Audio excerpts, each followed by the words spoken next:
So if you're anything like me, you've learned a few things about the golf swing over the years. And if you're anything like me, you've unfortunately learned from making some pretty poor mistakes. One of the biggest misconceptions that I always used to have, particularly about the backswing position, was you should just turn, right? You should turn and turn and turn and move as much as you possibly can. And that's going to help you create additional force. Now, the reality is, that's obviously not the case. And I remember having golf lessons over the years. And I remember one lesson in particular with an old pro of mine. He used to talk very much about having a nice wide base and to feel like you're using the ground. And what he used to kind of say to me was the feeling that you've almost got to try and get the sense of turning your upper body against your lower body. Now, back in the day, probably about a decade ago, maybe slightly more, that was known as the X factor. And the X factor basically meant if you turn your hips 45 degrees, you turn your shoulders, say 90 degrees, you're creating an X factor stretch, therefore halfway between the two. So if it was 90, 45, you've got a stretch of 45 degrees. So therefore, if you sort of turned more, but you also turn your lower body more, you're not creating more of a stretch. Now, that then got sort of, I don't know, there was an element of trepidation where people were worried about if you don't allow your hips to turn, you're doing lower back injury. And I understand that.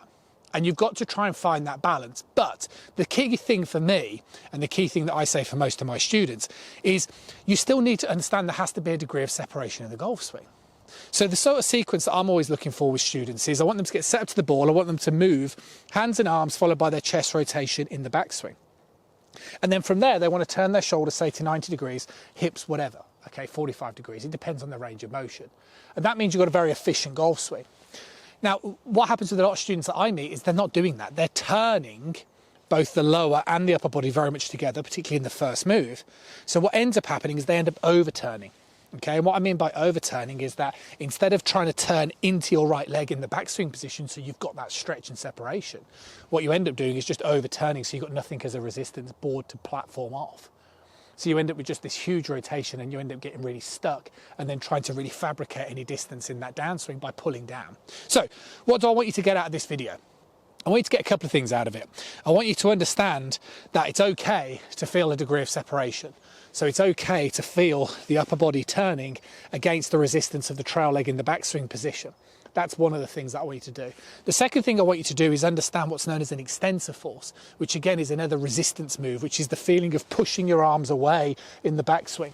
And with a lot of students that I get the chance to work with, either online or people that come to visit, these are things that I'm very commonly working on, because this is why you can end up with that shorter, more powerful swing, you know, as opposed to somebody who has a very long, lots of movement type motion. There's no point, right? You're just going to end up with loads of, you know, awkwardness coming in towards that downswing. What you want to do is understand it's very much hands, arms, upper body. Then you can turn together. But even when you turn together, you want to keep that trail leg flexed. So you feel like you're turning into something and you want to push your arms away from you. So you end up creating a nice, short, powerful backswing position.